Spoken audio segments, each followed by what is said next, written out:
نحمده ونصلي على رسوله الكريم اما بعد فاعوذ بالله من الشيطان الرجيم بسم الله الرحمن الرحيم رب اشرح لي صدري ويسر لي امري واحلل عقدة من لساني يفقهوا قولي.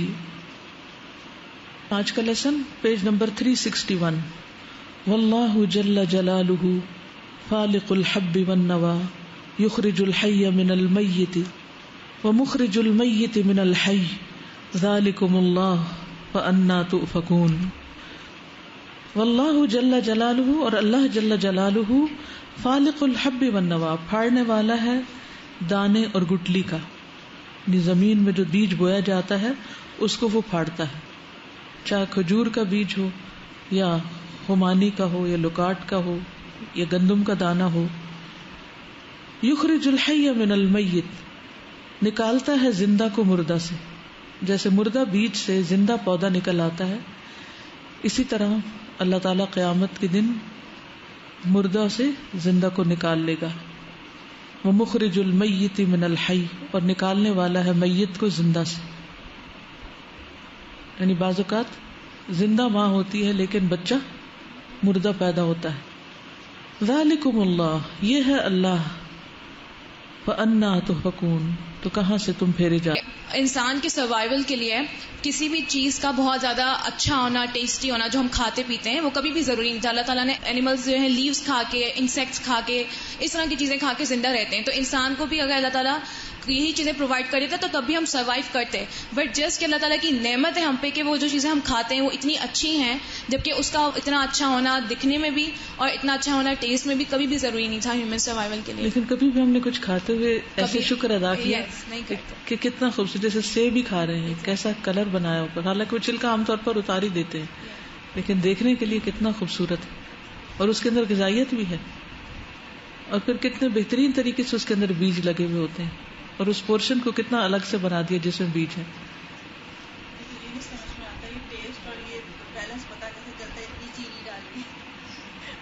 جی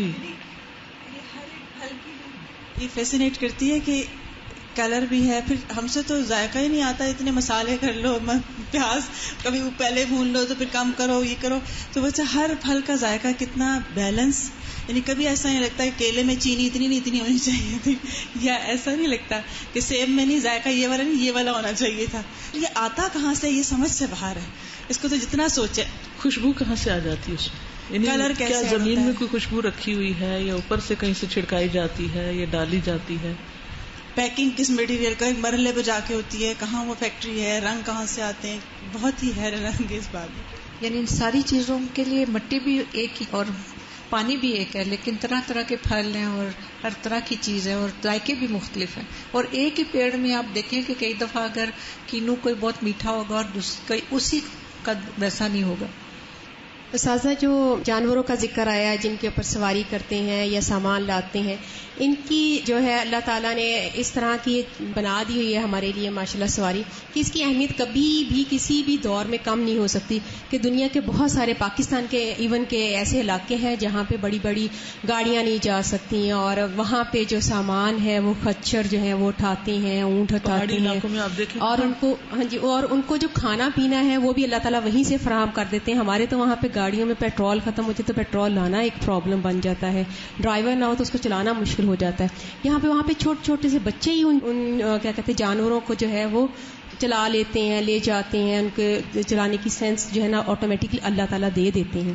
تو ماشاءاللہ یہ کہ یہ ان کی قدر کبھی بھی کسی بھی نہ کبھی بھی دور میں کم نہیں ہو سکتی ماشاءاللہ. استاذہ، کل ہماری تفسیر میں بارش برسنے کا سارا پروسیس تھا کہ کیسے بادل بنتے ہیں پانی سے اور پھر اوپر جاتے پھر اکٹھے ہوتے ہیں پھر بارش ہوتی. تو اس میں تھا کہ جب بارش ہوتی ہے تو ہم نے کبھی شکر نہیں ادا کیا، حالانکہ وہ اللہ کی رحمت ہے. ہم اتنے فضول قسم کے کمنٹس پاس کر رہے ہوتے ہیں، یہ ابھی ہونی تھی، یہ کیوں ہو گئی، اور نہیں ہوتی تو کیوں نہیں ہوتی، کتنے دن ہو گئے بارش نہیں ہوئی، اتنی گرمی. تو کسی بات میں ہم شکر نہیں ادا کر رہے ہوتے، ہر بات میں ہم نقص نکالے ہوتے ہیں، کیونکہ ہر چیز ہمیں ریڈی میڈ مل رہی ہوتی ہے. بالکل. السلام علیکم استاذہ. استاذہ میں پہچان کے بارے میں بات کرنا چاہتی تھی کہ جب تک ہم آپس میں بھی گھر میں بھی جب ہم ایک دوسرے کو جیسے بھابیاں آتی ہیں تو جب تک ہم ان کو پہچانتے نہیں، ان کے عادات کو، ان کے طور طریقے کو، تو ہم اس ٹائم تک ان کے ساتھ بات کرنا اور اس سے تھوڑے جھجکسی ہوتی ہے. تو اسی طرح ہاسٹل میں مجھے یہ ہوا کہ جب تک میں نے اپنی دوستوں کی عادات ان کی سب کچھ کو جب تک میں نے پہچانا نہیں تو ان کے ساتھ میں گل مل نہیں سکی. تو اسی طرح جب ہم اللہ تعالیٰ کو پہچانتے ہیں تو اس کے بعد اللہ تعالیٰ کے ساتھ تعلق اور پھر اس کے بعد شکر ہمارے اندر آ سکتا ہے جب تک ہم اللہ تعالیٰ کو پہچان لیں. تو ان آیات پر ضرور غور و فکر کریں. آپ سب یہ قرآن میں جگہ جگہ پڑھتے ہیں، لیکن ایک جگہ پر ساری چیزوں کو ایسے پڑھنا جو ہے اس کی اپنی ایک امپورٹنس ہوتی ہے. میں یہ سوچ رہی تھی کہ ان تمام چیزیں چاہے سورج چاند تھا یا کچھ بھی، اور یہ جو ابھی خیل بغول کچھ بھی خچر یہ سارا کچھ پڑھا، تو اس کا مقصد کیا ہے؟ یعنی اللہ تعالیٰ نے کیوں اسی سب کچھ بنایا اور اچھے نے بنا دیا، اور اس کے بعد مصنف نے اس کو یہاں پہ کیوں لائے؟ کہ اس کے بعد یہ کہ ثم تسألون یومئذ عن النعیم، کہ جس دن کے لیے یعنی یہ ساری چیزیں پیدا ہوئی ہیں کہ سوال کیا جائے گا کہ کون کس طرح اور کب کب ان سے کیسے فیض اٹھا رہا ہے اور کون کیسے اس کو استعمال کر رہا ہے. تو یہ سوچنا چاہیے کہ اصل مقصد جو ہے وہ حشر کے دن کے لیے. بالکل. السلام علیکم. یہاں پہ پہچان کی بات ہو رہی تھی، رات باعث سکون ہے، تو ہاسٹل میں آ کے ریلائز ہو رہا ہے کہ رات کیسے باعث سکون ہے. مطلب صبح صبح اٹھ جاتے ہیں اور پھر مطلب بگ ڈیو ٹائم اور پھر مطلب آہستہ آہستہ ہو رہا ہے. پہلا دن تھا تو ساری رات نیند نہیں آئی تھی، کافی لیٹ جا کے، پھر آہستہ آہستہ اب گھنٹے بعد تب آہستہ آہستہ یوز ٹو ہو رہے ہیں اس چیز سے. بالکل. انشاءاللہ آئندہ زندگی کے لیے بہت اچھی پریکٹس ہے، کیونکہ لڑکیاں ایک گھر میں نہیں رہتی. السلام علیکم. آج جس طرح ہم نے جتنی بھی نشانیاں پڑھی تو اس میں ایک چیز نوٹ کر رہی تھی کہ ہر چیز کی جو اوریجن ہے وہ ایک چھوٹی سی چیز ہوتی ہے. جس طرح ہم نے پھلوں کا پڑھا تو وہ ایک چھوٹے سے پھول سے سٹارٹ ہوتے ہیں اور پھر بڑا سا پورا پھل بنتا ہے. انسان ایک نطفے سے سٹارٹ ہوتا ہے. چاند کی منازل ہیں تو سب سے چھوٹا ہوتا ہے، پھر بڑا بڑا بڑا بڑا. تو ہم بھی اگر اپنی زندگی میں کسی پوائنٹ پہ خود کو بہت کمزور فیل کرتے ہیں تو ہمیں ایک امید رہنی چاہیے کہ ہاں ایک مومنٹ آئے گا کہ ہم گریجولی پروسیس ہو کے چاہے وہ ایک بڑے لیول پہ آ جائیں. اچھا.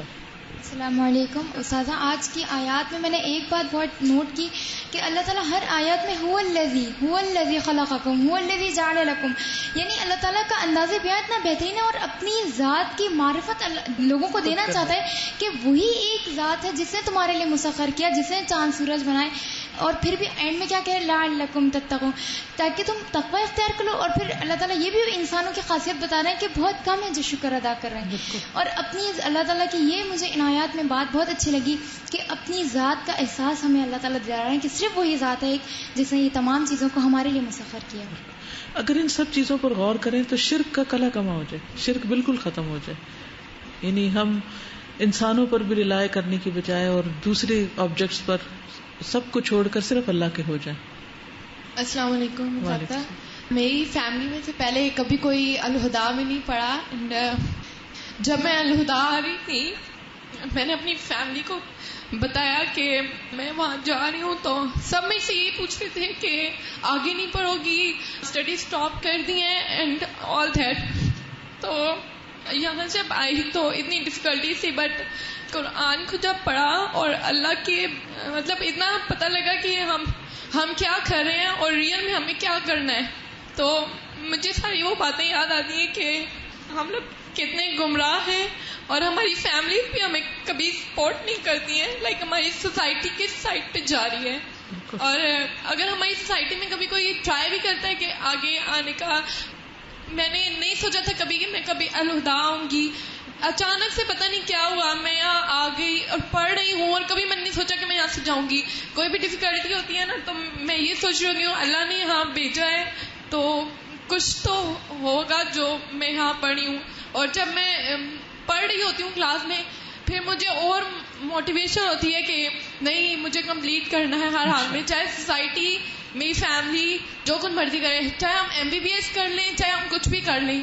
ہم لوگ کچھ بھی نہیں ہے اگر ہم نے قرآن نہیں پڑھا، اس دنیا میں ہم نے وہ نہیں کیا جس کے لیے اللہ نے ہمیں بھیجا ہے. بالکل. جزاک اللہ خیر. اللہ تعالیٰ آپ سب کے لیے بہت آسانی کرے. ہر راستے میں کچھ نہ کچھ رکاوٹیں اور کچھ مشکلات ہوتی ہیں، لیکن جب انسان اللہ کے لیے کچھ برداشت کرتا ہے تو اس کا مزہ ہی کچھ اور ہے. اللہ سبحانہ و تعالیٰ اس کے لیے آئندہ بہت آسانیاں کر دیتا ہے. دنیا کے لیے ہم تکلیفیں اٹھاتے ہیں تو کچھ نہ کچھ نتیجہ نکلتا ہے، تو اللہ کے لیے اٹھائیں گے تو کوئی نتیجہ نہیں نکلے گا. تو اس لیے گھبرانا نہیں ہے، صبر کے ساتھ لگے رہنا ہے انشاءاللہ. اللہ تعالیٰ کے شکر کی اور یہ ساری نعمتیں اور پھر اس پہ غور و فکر کا پڑے تھے، تو انسان بعض اوقات اپنے سے چھوٹوں سے بھی بہت کچھ سیکھتا ہے. تو ایسے ہی ایک ایکسپیرینس تھا کہ میرا چھوٹا سا کزن 4 سال کا ہے، وہ ابھی ہم گاؤں گئے تھے، تو وہ ہر چیز کو دیکھ کے نا اس کی ویسے بھی ایسا اٹیچمنٹ میں اسے بتاتی رہتی ہوں اللہ تعالیٰ اور اس کے بارے میں، تو وہ ہر چیز کو مجھے دیکھ کے پوچھے یہ اللہ تعالیٰ نے بنائی ہے، یہ اللہ تعالیٰ نے بنائی. اور وہ اس طرح غور و فکر کرتا تھا کہ مطلب کچھ چیز کو دیکھ کے پھر پوچھے گا اچھا پہلے پوچھے پینٹنگز کے ایسے کلرز ہوتے ہیں، تو پھر پوچھتا ہے یہ سب بھی اللہ تعالیٰ کی پینٹنگ، اس میں اتنے زیادہ کلرز ہیں.